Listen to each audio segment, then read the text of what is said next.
सुरेंद्र राजपूत जी, मैं आपके पास आता हूं। प्रोफेसर अनवर पाशा भी हमारे साथ हैं, उनका मैं रुख करूंगा। अनवर पाशा जी, तेजस्वी यादव के साथ हमने लंच पार्टी देखी, मटन पार्टी, और उस पर हमने ये भी देखा कि किस तरीके की अब तंजमारी हो रही है, किस तरीके की बातें उस पर कही जा रही हैं। चलिए, तेजस्वी यादव कॉन्फिडेंट हैं, 5 लाख नौकरियां उन्होंने वहां के युवाओं को दी हैं, लेकिन इतिहास आपने देखा है ना, राहुल गांधी इससे पहले अखिलेश यादव के साथ थे, तो उत्तर प्रदेश में अखिलेश यादव को कोई बहुत ज्यादा लाभ हुआ नहीं। तो तेजस्वी यादव का एम क्या है, क्या फोकस है, मेरी समझ से बाहर है। देखिए, एक चीज तो अब तय हो गई है कि आज आप डिबेट पे ये सवाल कर रहे हैं कि एनडीए का, जाहिर है कि अब आप एनडीए के प्रधानमंत्री बनने पर कोई बात नहीं कर रहे हैं। आप हमारे गठबंधन, जो हमारा इंडिया गठबंधन है, उसके प्रधानमंत्री के बारे में आप बात कर रहे हैं कि कौन बनेगा इनका प्रधानमंत्री। हम जीत करके आ रहे हैं। ये एक तरह का इंडिकेशन है कि भारतीय जनता पार्टी ने अपनी हार मान ली है। एनडीए ने अपना हार मान लिया है और अब इसीलिए उनको फिक्र है कि इंडिया का इसी खुशी में मटन पार्टी हुई क्या पाशा जी? इसी खुशी में मटन पार्टी थी क्या? इसके लिए होगी मटन पार्टी होगी, मछली पार्टी भी होगी, सारी पार्टियां होंगी। जाहिर है कि हम जीतने जा रहे हैं और जो स्थिति इस वक्त बन गई है भारतीय जनता पार्टी की और उनके एलाइज की, वो साफ साफ अपनी हार को स्वीकार कर रहे हैं। इसलिए ये पार्टी की जो बातें हैं, इस शुरू किसने किया था? कौन क्या खाएगा, कौन क्या पिएगा, कौन क्या पहनेगा, ये कौन तय करेगा? ये हमारे प्रधानमंत्री जी तय करेंगे क्या? क्या इस देश में किस तरह का कल्चर होगा, ये प्रधानमंत्री जी तय करेंगे क्या? बिल्कुल सही। हमारा देश एक डेमोक्रेटिक देश है, एक लोकतांत्रिक देश है, मल्टी कल्चरल देश है हमारा देश। इस देश में अलग अलग भाषाएं हैं, अलग अलग लोगों की अपनी आस्थाएं हैं, अलग अलग खान पान है, अलग अलग रहन सहन है, अलग अलग कल्चर है। हम उन सब का सम्मान करते हैं। भारतीय जनता पार्टी की तरह हम डिक्टेटरशिप लागू करना नहीं चाहते। हम भारतीय जनता पार्टी की तरह ये तय नहीं करना चाहते कि कौन क्या पहनेगा, क्या खाएगा और किसका क्या कल्चर होगा, किसकी भाषा क्या होगी। हम उसमें यकीन नहीं रखते। जहां तक प्रधानमंत्री का सवाल है, 2004 को याद कीजिए। क्या 2004 में जिस तरह की परिस्थितियां थी, उस परिस्थिति में हमने किस तरह से अपने प्रधानमंत्री का फैसला किया था?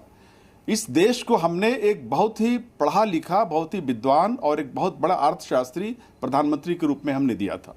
जो एक रिकॉर्ड है कि जिस प्रधानमंत्री ने इस देश में, अगर आप भाषा को लेकर के बात करें कि किस तरह की भाषा का स्तर हमारे प्रधानमंत्री का हो गया है, इलेक्शंस में वो किस तरह की भाषा का इस्तेमाल कर रहे हैं, किस तरह से एक पैनिक की स्थिति वो पैदा कर रहे हैं, किस तरह से वो समाज को बांट रहे हैं, धर्म के नाम पर, जाति के नाम पर समाज को बांट रहे हैं, किस तरह का धार्मिक उन्माद पैदा कर रहे हैं, उससे अंदाजा होता है कि किस तरह से पैनिक है। हमारे प्रधानमंत्री जो यूपीए के प्रधानमंत्री थे, श्री मनमोहन सिंह जी, जाहिर है कि उन्होंने जिस तरह से इस देश को चलाया, जिस तरह से उन्होंने इस देश की अर्थव्यवस्था को संभाला, वो आज देश उनको याद करता है, वो देश कंपेयर करता है आज के हमारे प्रधानमंत्री से। मनमोहन सिंह जी को जब कंपेयर करता है तो पाता है कि प्रधानमंत्री बनने का गरिमा क्या होती है उस पोस्ट की, उस गरिमा का निर्वाह किस तरह से किया जाना चाहिए, वो हमें मनमोहन सिंह जी से सीखना चाहिए।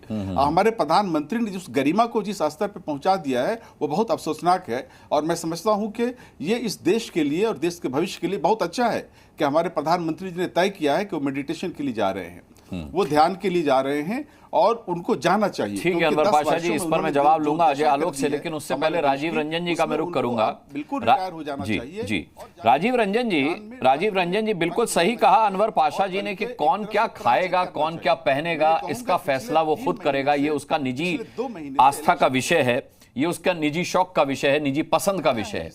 आप बिहार से आते हैं, बिहारी मटन राहुल गांधी को बहुत पसंद है। 2 बार लालू प्रसाद यादव जी के हाथ का वो मटन खा चुके हैं और अब हमने देखा तेजस्वी यादव के साथ वो मटन खा रहे थे।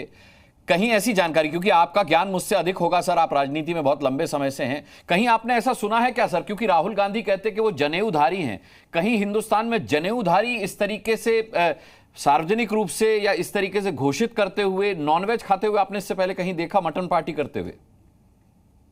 देखिए अनुराग जी, सबसे पहले मैं इस बात से सहमत हूं कि कौन क्या खाएगा, कौन क्या पहनेगा, कौन क्या पिएगा जी, इस पर किसी को भी नसीहत देने की जरूरत नहीं। बिल्कुल ठीक है, लेकिन जिस समय आप जनादेश लेने जा रहे हैं, हाँ, आप ये बताने के लिए तैयार नहीं है कि हिंदुस्तान की आजादी के पिछले 77 वर्षों 55 वर्ष कांग्रेस की हुकूमतें, अनेक राज्यों में उनकी सरकारें, जो इंडिया के अलग अलग घटक दल हैं, समाजवादी पार्टी हो या डीएमके हो या तमाम, सबकी लंबे समय से अलग अलग राज्यों में सरकारें हैं या रही।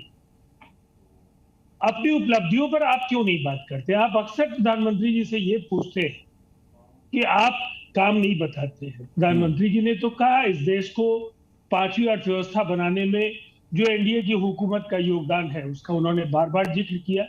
उन्होंने कहा देश की जीडीपी में इजाफा हुआ, बार बार उन्होंने दोहराया।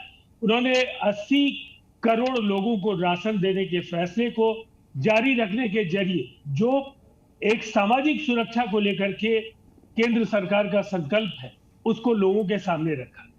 भारत को जो वैश्विक स्वीकृति मिली है, बड़े बड़े मसलों में भारत की मध्यस्थता और भारत के प्रधानमंत्री की जो छवि है उसको लेकर जो प्रतिष्ठा इस देश को हासिल हुई, उसके बाद इन सवालों का जवाब आप मटन के वीडियोस, मछली के वीडियोस के जरिए अब नहीं दे पाए। इसलिए ये कहना गलत होगा कि ये आपसे लोग कहते हैं। लोग बहुत सारी बातें कहेंगे, लेकिन आपकी प्राथमिकता क्या है? जिनके पास 2 जून का अनाज नहीं है खाने के लिए, ऐसे लोगों से आप वोट लेने के लिए जा रहे हैं और आप महंगे मटन के वीडियो जारी कर रहे हैं, मछली के वीडियो जारी कर रहे हैं। आप आम लोगों की अगर कद्र करते, उनकी परेशानियों को समझ पाते, तो वैभव, विलासिता, महंगे जो भोज्य पदार्थ हैं, इनके वीडियो जारी करने के बजाय जो हेलीकॉप्टर के अंदर की जो तस्वीरें आती हैं, मछली दिखाया जाता है और ये तमाम चीजें, ये आम लोगों से जुड़ने के लिए महात्मा गांधी ने लंगोट पहनी और वो तो बैरिस्टर थे, इंग्लैंड से उन्होंने पढ़ाई की, लेकिन हिंदुस्तान की गरीबी से खुद को जोड़ने की, उनकी परेशानियों को आत्मसात करने के लिए उन्होंने उनकी तरफ बनना मंजूर किया। इसीलिए देखिए एक बात बिल्कुल साफ है, और ये 5 लाख नौकरियों का जो बार बार दावा आरजेडी के नेता करते हैं, दरअसल इसमें कोई सच्चाई नहीं है। और ये आरजेडी के नेता भी जानते हैं कि उनसे 90 से 2005 जो उनकी काफी प्रचंड जनादेश के बाद जो सरकारें बन रही, उस दौरान केवल बिहार की बदहाली की चर्चा हुई। ठीक है, नीतीश कुमार जी ने बिहार को बदला और निसंदेह आज बिहार में आधारभूत संरचना हो, हर घर में पीने का पानी हो, अनवर पाशा से पूछेंगे तो वो कहेंगे नीतीश कुमार खुद ही बदल गए बिहार को बदलते बदलते, हमारे साथ थे और कहां जाकर मोदी जी के साथ मिल गए। चलिए मैं लौटूंगा आपके पास, राजीव रंजन। जी न्यूज़।